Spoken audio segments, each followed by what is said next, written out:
Good morning, peace and blessings. Happy Saturday. I'm the Moon Mama. How are you all doing today? Okay, well, we are in an eclipse window. We are in Saturn retrograde, and Mercury goes retrograde tomorrow. Pluto is also retrograde, and Jupiter goes retrograde at the end of June. So, let me say, for those of you who are new to astrology, or new to like cosmic conversations, one of the things that was really fascinating to me when I started studying and following the eclipses and the moon and everything is that I realized that eclipses are always happening twice a year. Mercury retrograde is happening 3 times a year. Saturn retrograde is happening once a year. All these things have always been going on since the beginning of time. Isn't that amazing? Since the beginning of time.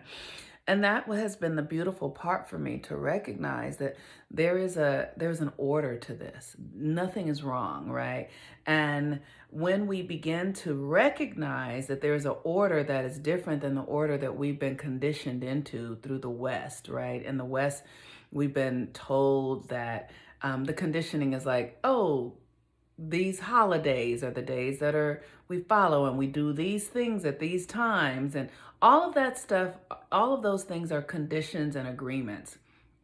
And what I had an opportunity to do was when I realized that the universe had its own cycles and systems and rhythms, I had to kind of get myself off of the Western way of thinking.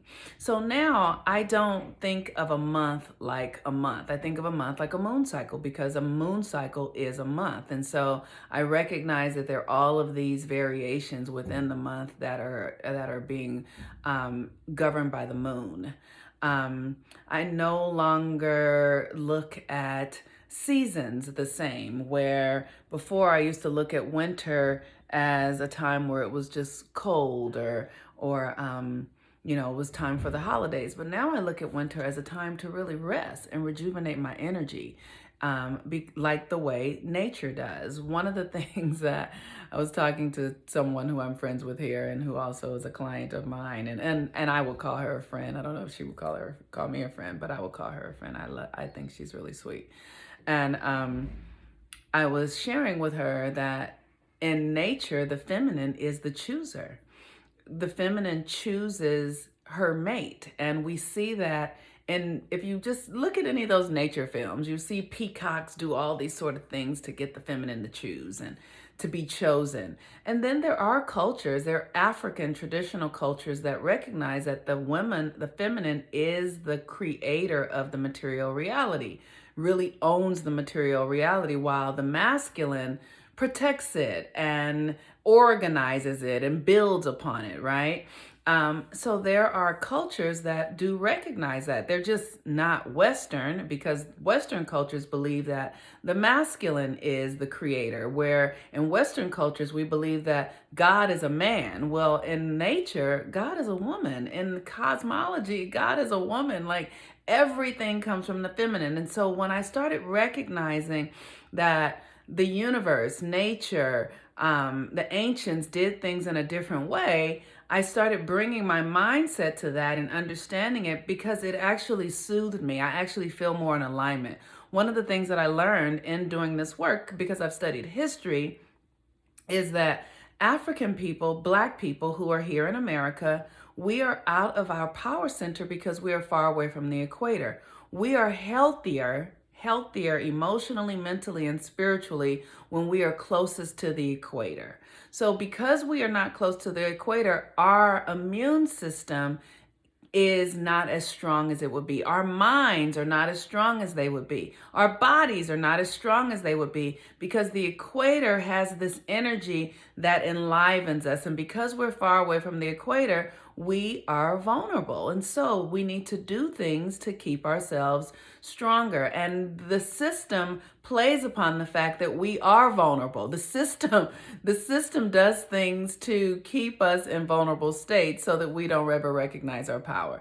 So today is a Saturn day. Saturn is currently at the 13th degree of Aquarius, and Saturn is our cause and effect. It's what you put out, you get back, right? And Saturn in Aquarius really is about what you believe to be true about yourself. It is about your identity. So many of us identify ourselves as, as mothers or fathers, or as daughters and sisters and friends. But what's your true identity? The true identity, all of those things, if you're a doctor or a lawyer, that's not your identity. That's what you do.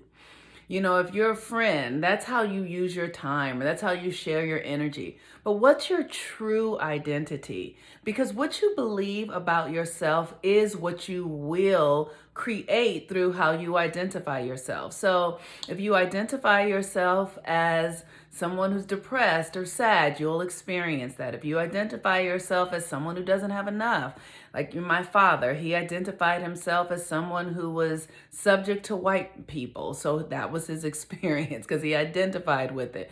And your identity is where you're pushing your energy, your mind, and it's a subconscious thing. It's not something that you're thinking about in your external mind. So I created the Saturn and retrograde through Aquarius course to help us claim our identities back. I know before I started doing this work, my identity was that I was powerless, that I was lost, that I was black, and because I was black, I was disabled. I wouldn't have what I wanted. Those are the ways that I identified myself. And I saw it in my life. I felt powerless in my life. I couldn't create what I wanted in my life. I always felt like other people had what they needed, but I didn't have what I needed. I was in a story of I was in a constant story of feeling less than and afraid and not having confidence because of how I was identifying myself. So if your identity is not aligned in truth or in divinity, you will see it in your life. You will not have what you need to thrive. You will not know who you are and what makes you happy. You will be at the effect of other people and other people's choices. Things will happen that other people will do things that really impact you and leave you, sort of spinning because somebody else made a choice that was not in alignment with your true identity. So today, Saturn in Aquarius is a day at the 13th degree. Saturn is currently stationed for retrograde. It's in its retrograde cycle, and we have an opportunity to go back and check. And it's not about going back to check, but it's about remembering, right? Like remembering who you are. And this energy at the 13th degree is about divine intelligence. And so it's remembering your divinity. Remembering your divine identification. And how do you get to that? You get to that by uncovering the ways that you have identified yourself that no longer serve you.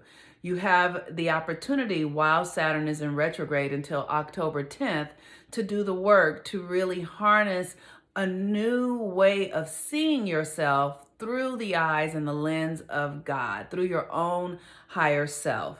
And so if you want to do this work, I encourage you to sign up for the Saturn retrograde course. It's going to be $66. I didn't think I was going to be able to get all of these courses out, but I am. So they will be $66. The Mercury retrograde course will be ready tomorrow. It'll be $77 because it will have a live class component. So all of my classes are $66. The Mercury retrograde is $77. It has a live class component, so it's $10 more.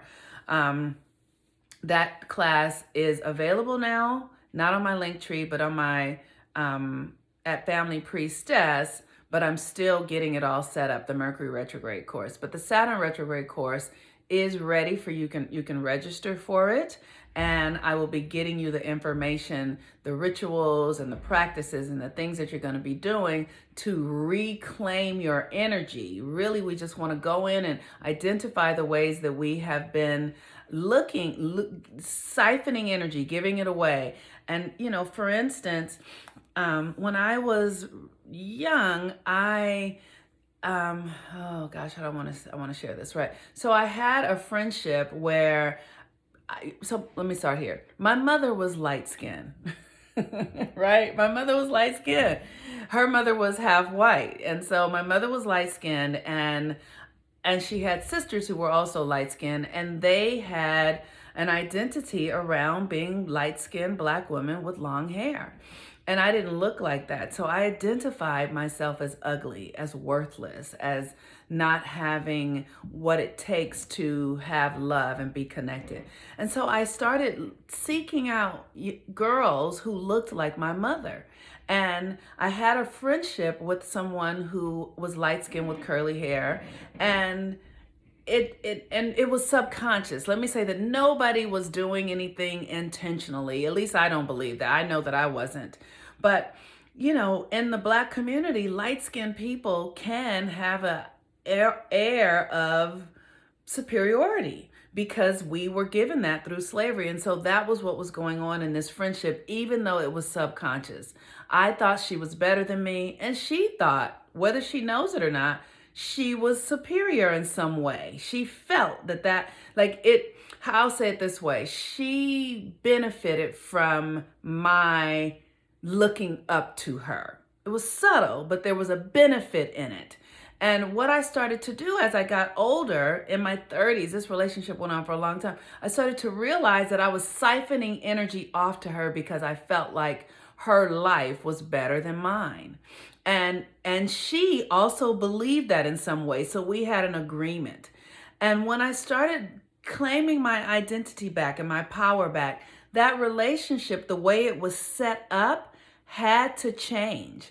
And because I tried to do the work to shift it in the relationship, and because it was going to really cause a great shift, the person who I was in relationship with couldn't make the change because they were still holding subconscious stuff. They were unaware of it.